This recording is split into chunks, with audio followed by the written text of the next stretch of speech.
அஸ்ஸலாமு அலைக்கும் ரஹமத்துல்லாஹி பரக்கத்துஹு. நான் உங்கள் அன்பு முகமது மீரான் பேசுகிறேன். இன்றைக்கி என்ன டாபிக்னு சொன்னீங்கன்னா, இந்த பேய், கடவுள், பேய், இந்த பேயினா என்ன அப்படிங்கிறத பற்றி நம்ம பார்ப்போம். ஒவ்வொரு மதத்துலேயும் பேயை பற்றி ஒன்று ஒன்று சொல்லியிருக்கு. ஆனால் இஸ்லாம் மதத்தில் பேயை பற்றி என்ன சொல்லியிருக்கு அப்படிங்கிறத நம்ம தெளிவாக பார்ப்போம். இப்போ எல்லோரும் என்ன நம்புறீங்கன்னா, பேயின்னா அந்த மனிதர்கள் இறந்ததுக்கப்புறம் அவங்களுடைய ஆவி தான் பேயாக வருது அப்படின்னு சொல்லி நம்புகிறாங்க. இதில் குறிப்பாக யாராவது தற்கொலை பண்ணிக்கிட்டவங்க, ஆக்சிடெண்ட் ஆனவங்க, அப்புறம் அபாண்டமாக இறந்தவங்க, அவங்க தான் பேயின்னு நினச்சிக்கிட்டு இருக்காங்க. எல்லாருடைய பொதுவான நம்பிக்கை. ஆனால் இஸ்லாத்தில் என்னான்னு கேட்டிங்கன்னா, எந்த ஒரு உயிர் இறந்தாலும் அந்த உயிர் இந்த பூமிக்கு வராதுன்னு இந்த இஸ்லாம்ங்கிற மார்க்கத்தில் சொல்லப்பட்டிருக்கு.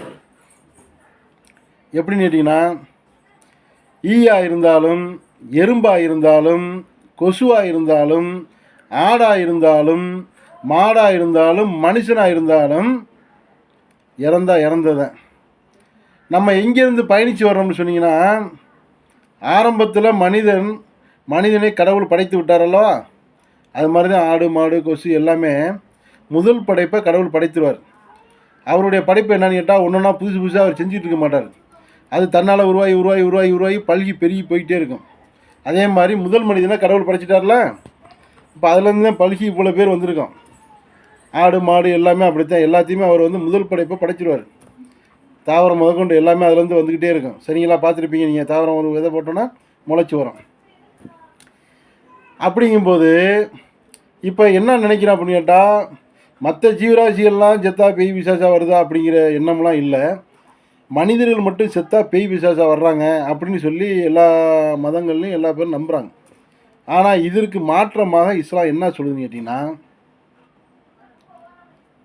எந்த ஒரு ஆத்மாவும் மரணித்து விட்டால் இந்த உலகத்துக்கும் அதுக்கும் சம்பந்தம் கிடையாது அப்படின்னு சொல்லுது. அது மட்டும் இல்லை, நம்ம ஒரு பெரிய நோக்கத்துக்காண்டி இந்த மனிதனை படைச்சிருக்கிறோம். அந்த மனிதனுக்கு வாழ்க்கையே இங்கே கிடையாது. வாழ்க்கைங்கிறது ஒரு மிகப்பெரிய வாழ்க்கை நம்ம தயார் பண்ணி வச்சுருக்கோம். இந்த உலகத்தில் நம்ம ஒரு சோதனைக்காண்டி தான் படைச்சிருக்கோம். முன்னோட்டம்.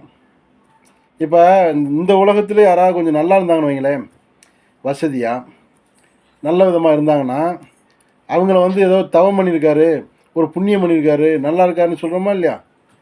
ஆனால் இதெல்லாம் ஒரு பொய். நம்ம ஒரு சொர்க்கம் போகிறதுக்கு, நரகம் போகிறதுக்கு, நம்மளுடைய வாழ்க்கையை தயார் பண்ணுறதுக்கு தான் இந்த உலகத்தில் ஒரு குறிப்பிட்ட ஒரு அளவு காலம் கடவுள் ஒவ்வொருத்தரையும் படைச்சி விட்டுருக்காரு. சரிங்களா? அப்படி படைச்சி விட்டுருக்கும்போது இங்கே எப்படி வாழ்கிறோமோ அந்த வாழ்க்கைக்கு உண்டான வாழ்க்கை அங்கே காத்துக்கிட்டு இருக்குது. அதுக்கு பேர் தான் வாழ்க்கை. அங்கே தான் போகிறோம். வாழ்க்கைங்கிறது அங்கே இருக்குது. இங்கே ஒரு ஓட்டத்தில் இருக்கான். எதில் எப்படி இருந்துருக்கோம்னு கேட்டிங்கன்னா, ஆதம கடவுள் படைச்சாரா? ஆதமு மனிதர், முதல் மனிதர் எல்லாத்துக்கும் தெரியும். அந்த மனிதர்லேருந்து ஒவ்வொருத்தரும் தான் இப்படி. இப்போ ஒவ்வொருத்தரும் தந்தையினுடைய முதுகந்தண்டில் விந்தாக இருக்கிறாங்க. அடுத்து தாயினுடைய கருவுரையில் போய் அது விழுந்துருது. திருப்பி தந்தையினுடைய முதுகந்தண்டுக்கு அது மாற முடியுமா? முடியாதல்லவா? அதே மாதிரி தாயினுடைய கருவறையில் அந்த குழந்தை உருவாகுது.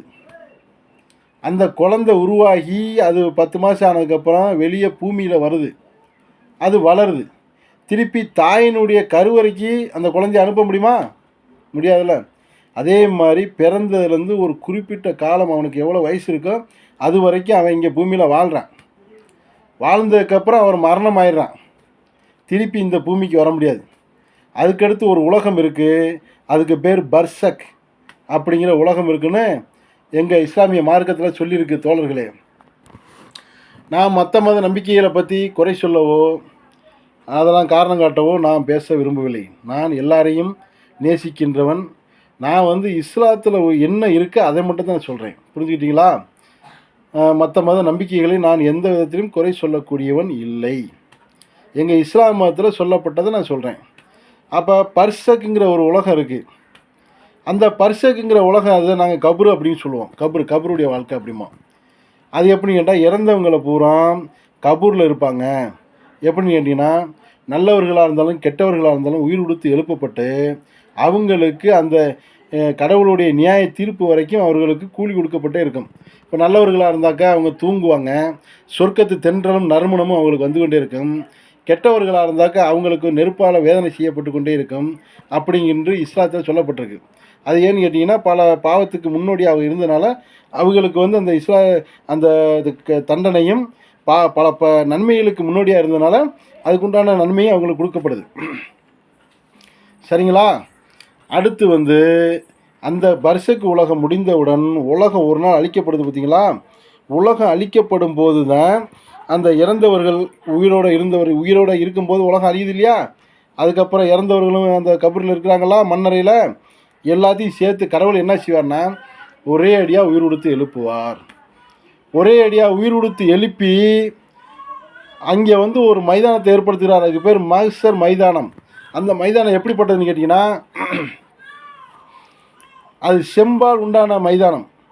அது வந்து அப்புறம் அந்த மைதானத்தில் ஒரு இலை ஒரு மரம் எதுவுமே இருக்காது, நிழலே இருக்காது. சூரியனும் ஒரு குறிப்பிட்ட தூரத்தில் வந்து நிற்கும். மனிதன் சாக மாட்டான். ஆனால் இப்போ வந்து சூரியன் பக்கத்தில் விட்டால் மனுஷன் எரிஞ்சு போயிடுவோமா இல்லையா? ஆனால் கடவுள் வந்து அந்த மனிதனை வந்து அழிஞ்சு போகாமல் அந்த சூரியனையும் பக்கத்தில் கொண்டு வந்துடுவார். வேர்வை மட்டும் வேர்க்கும். சரிங்களா? இப்படி அந்த விசாரணை நாளை நடக்கும். அவர்களுக்கு வந்து என்னன்னு கேட்டால் கடவுள் அங்கே நியாய தீர்ப்பு நாள் வழங்குவார். வழங்கி நல்லவங்க சொர்க்கம் போவாங்க, கெட்டவங்க நரகம் போவாங்க. அந்த வாழ்க்கை தான் நிரந்தரம். சொர்க்கம் என்றாலும் அவர்களுக்கு மரணம் இல்லை, நரகம் என்றாலும் அவர்களுக்கு மரணம் இல்லை. நரகத்தில் உள்ளவன் வேதனை அணிவித்து கொண்டே இருப்பான், சொர்க்கத்தில் உள்ளவன் இன்பத்தை அணிவித்து கொண்டே இருப்பாங்க. அப்போ சொர்க்கத்தில் உள்ளவங்க வாழலாம், நரகத்தில் உள்ளவங்க எப்படிங்க வாழ முடியும்? நெருப்பால் எரிக்கும் போது இறந்து போயிடுவார். அப்படிங்கும்போது கடவுள் வந்து அங்கே மரணத்தை எல்லாத்துக்கும் ஒரு ஆட்டுடைய உருவத்தில் கொண்டு வந்து யாருக்குமே இனிமேல் மரணமே கிடையாது அப்படின்னு சொல்லி அந்த ஆட்டை என்ன செஞ்சுருவார்? அறுத்துருவார். அப்போ மரணமே கிடையாது.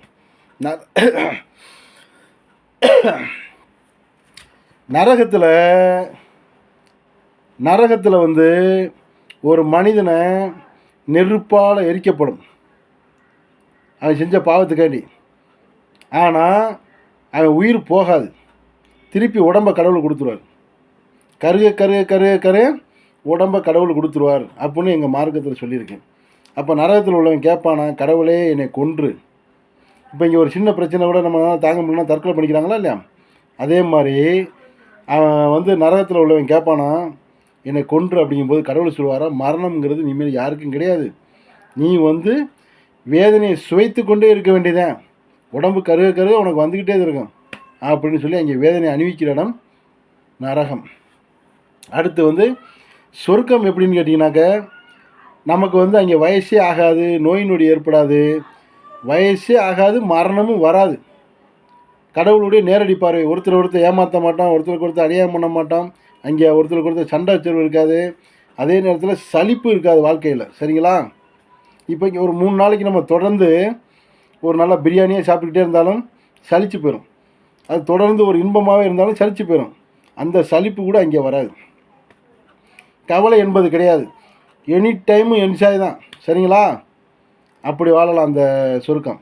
சரி, இப்போ இங்கே வந்து இதுக்கு வருவோம், என்ன பேசணுமோ அந்த பேச்சுக்கு வருவோம். சரிங்களா?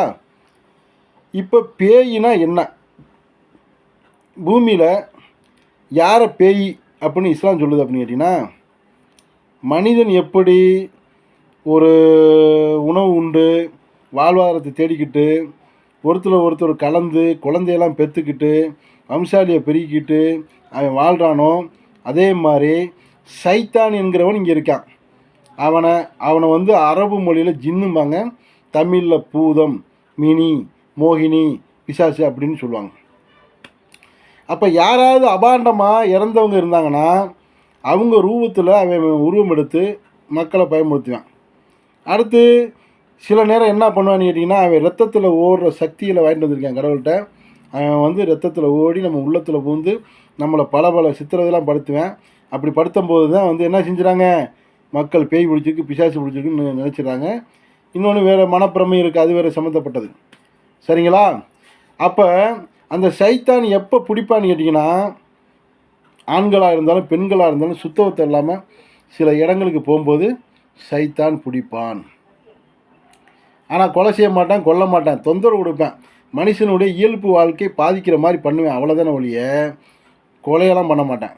யாரும் பேய் அடித்து செத்த விட்டாங்கன்னா அது பொய், நம்பாதீங்க. அதே மாதிரி சுடுகாட்டில் அங்கே பேய் பிசாசு இருக்குமான்னு கேட்டால் இருக்கவே இருக்காது. ஏன்னா அங்கே உலகத்திலேயே மிக பாதுகாப்பான இடம் எதுன்னு கேட்டிங்கன்னா சுடுகாடு. நல்லா தெரிஞ்சுக்கோங்க. இடுகாடு, சுடுகாடு, மயத்தாங்கரை. முஸ்லீம்கள் மயத்தாங்கரைம்பாங்க, இந்துக்கள் இடுகாடு, சுடுகாடும்பாங்க. அது எதுவாக இருந்தாலும் அது பாதுகாக்கப்பட்ட இடம். எந்த நேரத்துக்கு வேணால் போகலாம். அங்கே சைத்தானுக்கு வேலை இல்லை. என்ன காரணம்னு கேட்டிங்கன்னா அங்கே மலக்குமார்களை கடவுள் பாதுகாப்புக்கு வச்சிருக்கிறார். யாருக்காக வேண்டி? அங்கே அடங்கியிருக்கிற அந்த உயிர்களுக்காக வேண்டி. சில பேருக்கு தண்டனை கிடைக்கலாம், சில பேருக்கு சொர்க்கம் இது கிடைக்கலாம். அந்த சுடுகாட்டு எல்லைகளை கட்டுப்பாட்டுகளை சைத்தான் போக முடியாது. ஆனால் மக்கள் தவறாக நினச்சிக்கிட்டு சுடுகாட்டில் பேய் இருக்குன்னு இருக்காங்க. இல்லை. அப்போ சைத்தான் எங்கே இருப்பான்னா அவன் ஊருக்குள்ளே தான் இருப்பான், மனிதர்களாக தான் இருப்பான். அது மாதிரி வீட்டிலையும் சைத்தான் நுழைய முடியாது. வீட்டிலையும் கடவுள் வந்து மலக்குகளை பாதுகாப்புக்கு வச்சுருக்காரு. அதைத்தான் இந்துக்களை வந்து குலதெய்வம்னு சொல்லுவாங்க. சரிங்களா? அப்போ எங்கே சைத்தான் வந்து அதிகமாக இருப்பான்னு கேட்டிங்கன்னா அந்த சிறு சுடலைன்னு சொல்லுவாங்க பார்த்தீங்களா, அந்த முச்சந்தி, அந்த இடத்துல சைத்தான் இருப்பான். சரியா? அந்த இடத்துல யாராவது பயந்தாங்கன்னா அங்கே இருப்பேன் சைத்தான். அவன் வந்து பயந்தவங்களை மட்டும்தான் பிடிப்பேன். பயப்படாமல் தைரியமாக இருக்கிற ஆணா பெண்ணாக இருந்தால் அவனை பிடிக்கவே மாட்டான். சரிங்களா? பயம் என்பது தான் சைத்தானுக்கு ஒரு பாதை. யாராவது மனசில் வேதனைப்பட்டவங்க, மனநலம் பாதிக்கப்பட்டவங்க, இல்லை ரொம்ப கவலையாக இருந்தவங்க, மனப்பயம் உள்ளவங்க, இவங்களத்தான் சைத்தான் பிடிப்பேன். பிடிச்சி என்ன பண்ணுவேன் கேட்டால் கொல்லவிட மாட்டேன், தொந்தரவு கொடுப்பேன், அவங்கள அன்றாட வாழ்க்கையே பாதிக்க செய்வேன். அவ்வளோதான். சரி, இதை எப்படி விரட்டுறது? இதுக்காக வேண்டி சாமியார்கிட்ட பூமியார்கிட்ட அங்கங்கே போகலாமா அப்படின்னு கேட்டால் அப்படிலாம் கிடையாது. நீங்கள் உணவு உண்ணும்போது கடவுளே, இப்போ எங்கள் இஸ்லாத்தில் வந்து பிஸ்மில்லா ரஹ்மான் சொல்லுவோம். இறைவனுடைய அருளால் இந்த உணவை நான் உண்ணுகிறேன், அளவற்ற அருளால் நிகழ்த்த அன்புடைய நான் அல்லாஹ்வின் திருப்பெயரால் உணவை உண்ணுகிறேன் அப்படின்னு திங்கிறோம்ல. அதில் வந்து அவனுக்கு உணவு கிடைக்கலன்னா சைத்தான் இருக்க மாட்டேன். அதே மாதிரி நீங்கள் சாப்பிடும்போது கடவுளே அப்படின்னு சொல்லி சாப்பிடுங்க. கடவுளுடைய பேரை சொல்லி சாப்பிட்டீங்கன்னா சைத்தானுக்கு அந்த உணவில் பங்கு கிடையாது. சரியா? இதுக்காக வேண்டிய மாந்திரிகம் போகிறது, அங்கே போகிறது, இங்கே போகிறது என்று சொல்லி யார்ட்டையும் காசு கொடுத்து ஏமாத்துறாங்க.